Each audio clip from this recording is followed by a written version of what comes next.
Hey, in this video, I'm going to show you an overly aggressive opening that also works for intermediate and even advanced players. But there's a catch. In this opening, you're not going to sacrifice one pawn, not two pawns, but three pawns and a bishop. And your king will be in a much worse position if you don't follow the exact opening I'm going to show you. So the game will go something like this: e4, e5, and then f4, the king's gambit. Your opponent will capture this pawn because it's a completely natural move. You're going to develop a knight to f3, and he will play bishop to e7, looking for an attack on this diagonal. You're just going to ignore that and play bishop to c4. And then he will give you a check on bishop h4. Now in this position, what you can do here is you can take the bishop. Well, most of you will take the bishop here, but taking the bishop is a mistake because you will take with the queen, you will go pawn to g3, he will take the pawn on g3, and if you take, then yeah, this is not a good position to be in. And he will just develop a knight and just castle.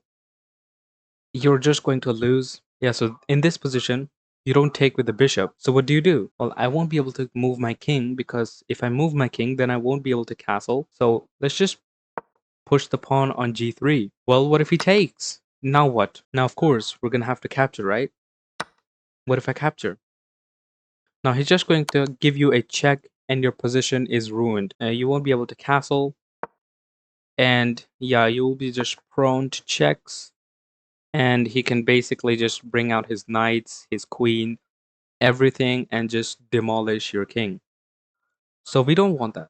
If you in this position, if you don't follow what I'm saying, you will be in a losing position. So we play pawn to g3, preventing the check on the king.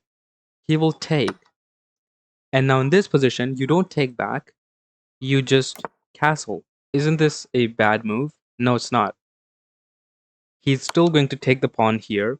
You're not going to take the pawn. You're going to make this pawn your shield and just sit behind that pawn. I mean, basically it's in front of that pawn, but you get the point. So in this position, he might go here or maybe, go here because this bishop is hanging. So in this position, let's say he defends the pawn here on g3. Well, if you're paying a lot of attention in this match, you might be able to see this bishop is looking at a pawn right here. Well, what can we do with this pawn? Well, surely not sacrifice the bishop, right? Right? Well, yeah, you sacrifice the bishop.